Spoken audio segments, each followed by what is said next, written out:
And we are live again. I should have cleared my throat before I went live, I guess. That would have been nice. So, as promised, this is my last Mototour update, and I wanted to give you guys a little snapshot of the entire trip. Not to mention the fact that we have a special guest joining us at the end of the broadcast. And I know you're all anxious to see Mr. Mofo, but I call him B. Widdley. He lets me. So, yeah.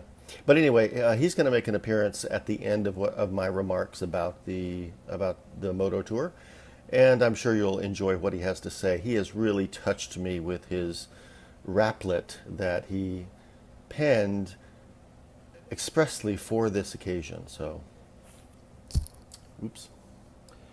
Big love, Mofo. Glad you're here. So we have Laurie joining us, and we have Crystal, and the sister unit has joined. And yes, Crystal, you have finally caught me live. How about that?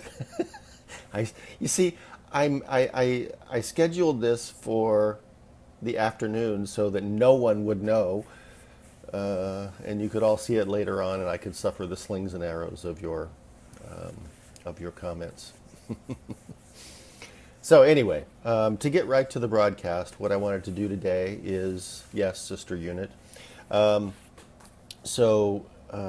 kind of give you a snapshot of the overall trip, and this trip, how it all got started was I had two BMW motorcycles, and I couldn't ride both of them enough. And since moving here to San Jose, I really couldn't ride even one enough.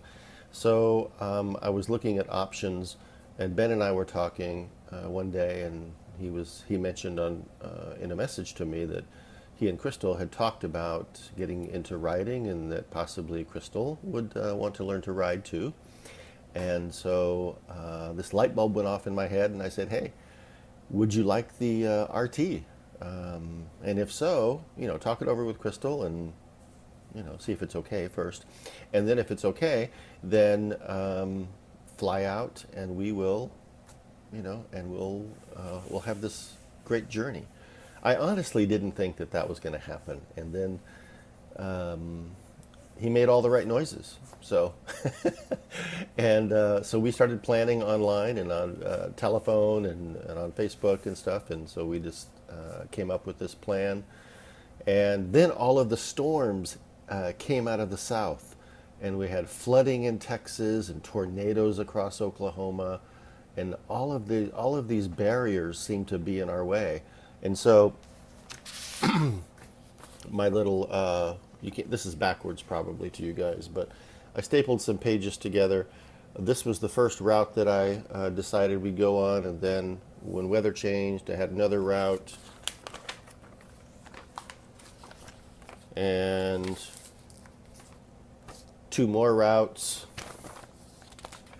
And so what ended up happening, packing list for things I didn't want to forget. I'm a planner. And so what ended up happening is all of that crazy weather disappeared, and we were able to go on the original route, which was to go from here down to Southern California and then across the Southwest. And once we got to once we got to Amarillo on I-40, we kind of ventured off that, veered off that north into Oklahoma, where we were totally beaten up by the wind getting up to Oklahoma City, and finally Enid, where Bethany and Dave. And I just had to marvel at the fact of how well Ben rode on this trip, because every time I would look in my mirror, he was there. He was never not there. I mean, when we go around a long curve or something like that, I'd wait, and pretty much he appeared every time. So, but he rode like a champ. I couldn't be prouder of the way that he handled such a long trip. And it had been a few years since he'd ridden, and getting used to a new bike, a big, powerful bike like the BMW RT. It's unbelievably so. Unbelievable. So I'm pretty proud of him the way that he handled himself on the road, and Crystal, you should be too, because he was very cautious and very careful, and that's good. And he always used his turn signals. He still does it in the car, but he always used his turn signals in the bike. So that's an absolute must. So that was really good. As I said, we were beaten up by the wind. We were melted by the heat. And one of the highlights of the trip for me was to be able to show him my hometown of Savannah, Tennessee. And this was a request that came from Ben. He said, "Are we going to be able to go through Savannah? I'd like to see it." He'd seen his mom's hometown some years earlier in Georgia, and he was interested to see mine. And so we actually spent the night in Savannah. And interestingly enough, we spent the night in the Days Inn, right next door to the room. We were adjacent to the room that Jay and I stayed in exactly 10 years ago. I have a picture that I posted, I think, that talks about the room on the right is the one that Justin and I stayed in, or Jay, and the room on the left is the one that Ben and I stayed in. And they were identical, I guess. I don't remember that they were different, except their furniture was reversed, you know. But so I was able to show him the Cherry Mansion, which is right on the Tennessee River. As you come into Savannah, you cross the Tennessee River and you're in the Savannah city limits. And one of the first structures that you see coming in is, actually you can't see it, you have to go find it, but right on the river there's this huge mansion. It's called the Cherry Mansion, and it was the headquarters, one of the places of the headquarters for Ulysses S. Grant after the Battle of Shiloh, after the Union forces won the Battle of Shiloh. And the Shiloh battlefield is really cool too. We didn't get to go to that this time, but it's a really cool place, and I have a lot of memories there. So showing him my hometown, crossing the Mississippi River and the Tennessee River several times. We crossed the Mississippi River once, but I crossed it several times on this journey. And to cross it with Ben on motorcycles, that was really cool, because if you've ever seen the Mississippi River, it is unbelievably huge. It's so big and so powerful, and it was a really cool thing to do. And then crossing the Tennessee River, I think we crossed the Tennessee River a couple of times as we rode through Tennessee. So that was kind of cool too. And I also pointed out to him Hardin County General Hospital, which now everything is named after Darryl Worley. He's a country singer from Savannah, and there's a wing named after him there, a cancer treatment center named after him there, as well as, but anyway, that's beside the point. But I pointed it out to him simply because the way that I've always heard it, okay, who knows, is that in 1957, I was the first C-section baby to be born in that hospital. I have no idea if that's 100% valid or not, but that's what I grew up believing. So there you go. So I pointed that out to him too. And of course, we made it to South Carolina in 6 days, and that was pushing it. We did 511 miles, an average of 511 every night, sometimes more, or every day, sometimes more, sometimes less, but it was a tough pace to keep up. And the only reason that we did that is because he had to be back at work on a certain day, and we got there on a Saturday, and he had to be back at work on Sunday. So that was strenuous. I spent the next several days at Ben and Crystal's house with the kids and with Crystal, and just recovering. And I think I stayed about 3 days and then left on the fourth day, something like that. And that really started the second leg of the trip. And that leg of the trip was really this, I'm riding alone because I had to leave Ben behind with his family. I don't know why that happened. But so I left on my own. And the second leg of the trip was visiting family. And that included a visit. I rode down to Georgia, into Covington, Georgia, and spent the night with my niece, Jenny Dorset, and her family. And I hadn't seen Jenny in a while, and that was really fun. That was great. And the next day, I took off and I rode to Cookeville, Tennessee, where I saw my cousin Lori, who's on the call, and spent a couple of days in Cookeville. And we hadn't seen each other in 37 years. So it was really cool getting reacquainted again. And then I rode to Memphis, where I spent 2 days with my cousins Randy and Bob and my uncle Harold. And that was a unique and cool 2 days as well. I mean, every time I visited family, it had a different character, it had a different setting, but they were all so rewarding. And then the final family visit I had was in Oklahoma, where I battled the winds yet again to get to Enid, and spent a couple of days there at Vance Air Force Base with Bethany and the girls. And I saw Dave at night and early in the morning because he's in pilot training and is a pretty busy guy these days. So, but it was great to see all of them. And that really kind of concluded the second leg of the trip. And the third leg of the trip started then, and it was really just the ride home after that. And I went camping no, I didn't go camping again after Arkansas. So when I left Oklahoma, I encountered the heat wave that was just all across the Southwest, and rode through Amarillo, a stop in Amarillo, a stop in Gallup, New Mexico, and from Gallup, where did I go? I've forgotten. Gallup. Needles. Yeah, Needles. I left Gallup, New Mexico early in the morning, experienced a little bit of heat exhaustion, recovered, pulled into Needles, California at about, I don't know what time it was, but it was 117 degrees, which was a lot of fun. And then the next day I rode to Bakersfield, and that was where my last live broadcast was from Bakersfield, I think. And then I had a really enjoyable ride yesterday coming here to San Jose from Bakersfield. I think I got here about 1:30 in the afternoon. I actually stopped for a sandwich about a mile away and before coming home. And but I made good time, and I was happy to be home. So hey, Charlie, nice of you to join us. You can catch the rest of this on your on my feed, I think, if because I just recapped the entire trip. Anyway, what else was I going to say? I guess the most enjoyable part of the trip, obviously, was spending time with my son in a setting that we had never encountered before, on motorcycles going across the country. So that's something that will remain with each of us, I think, for the rest of our lives. And who knows, maybe there will be a second father-son cross-country moto tour with Ben and one of his boys. Who knows?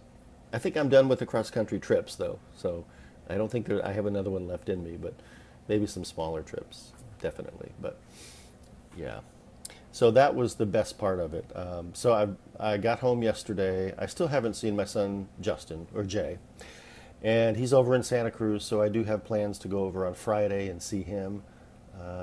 And I think that'll kind of complete my my people that I need to see, the ones that are closest to me anyway. And there are friends in Santa Cruz that I'll want to connect with as well over the coming weeks in the music industry, where Justin is heavily involved. So that'll happen. But for now, I'm really glad to be back, and I'm glad that I've had the opportunity to provide these video updates as I have, and they're still on my Facebook page, profile, whatever, and they will be forever, I guess. And as I mentioned at the start of the broadcast, I do have a special guest here today. And the special guest is, well, you just have to see him to believe him. So I'm going to give him this short introduction, and then he's going to come on and he's going to perform for you just a 4-line raplet, okay, because that's the extent of his hip-hop knowledge. He's in the green room. He can't hear me, I don't think. Anyway, okay, now he's back. So as I was saying, Widdley Mofo is a renowned hip-hop artist in a very small circle. You might say he's the biggest fish in his own pond. So, without further ado, let me step away for a moment, and it gives me great pleasure to introduce to you, and please give it up for Mr. B. Widdley, Mofo. He'll be right here, I promise.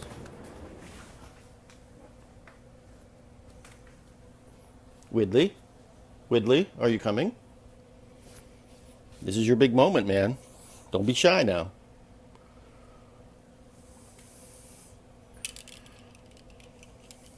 Let's see.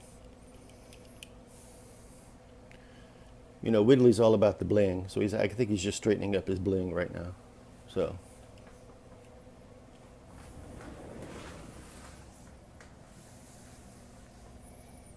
Hey. Oops, I meant. Hey, y'all.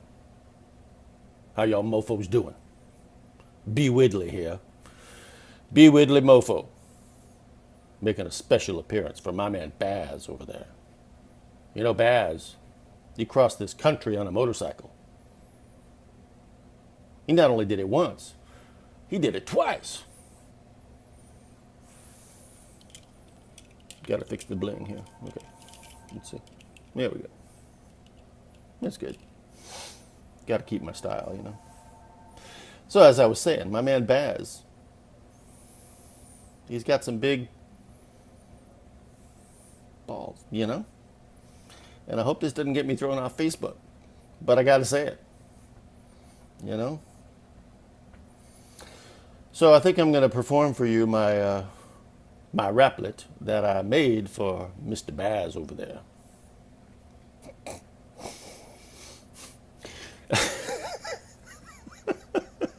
Stop with the comments. Okay, so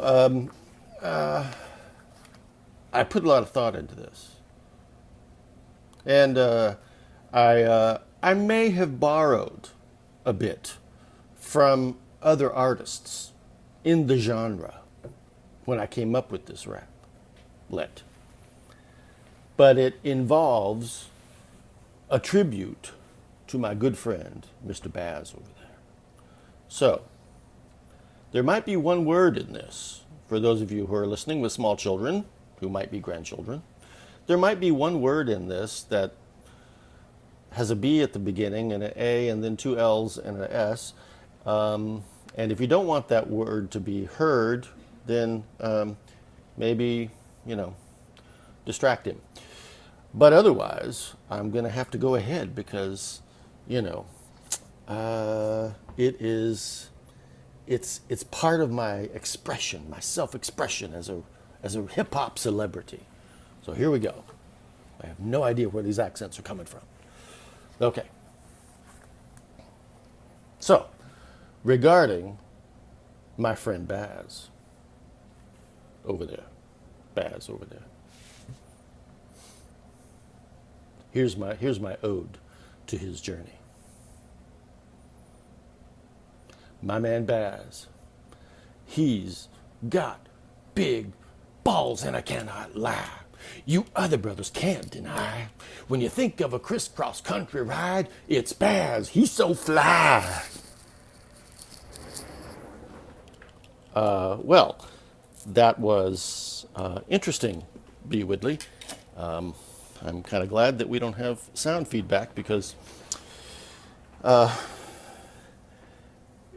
well, let's face it, that was everything I expected it to be. Coming from a renowned hip-hop artist like Mr. B. Widdley Mofo. You know, I just have to say, B. Widdley, that I am touched, a little mortified, but I am deeply touched that you would go to that extent to plagiarize another artist and dedicate that to me.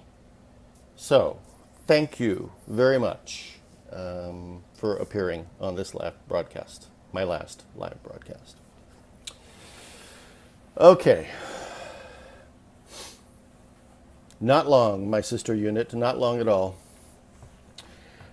So let me just close out this live broadcast by saying, again, thank you for joining me every step of the way. Thank you to Ben for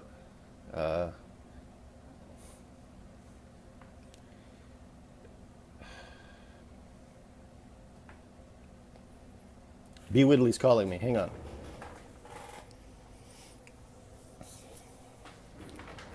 Yeah, so thank you to Ben for making this possible and for accompanying me on a journey that I'll never forget. And thanks to Mr. B. Widdley, and thanks to all of you who I visited, who I call family, who I call friends. Thank you for doing everything that you did. Thank you to my sister, Kathy, for coming up and taking care of the folks in my absence. And we'll have to do that again sometime.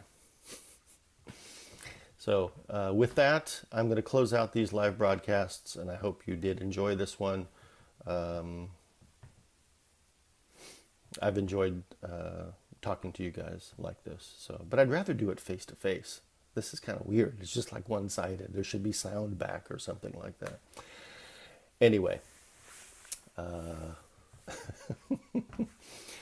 All right, the comments are flying between my cousin and my sister, so I guess I'm in trouble now. So, okay, guys, I love you all. Thank you for joining. I'll see you later. Bye.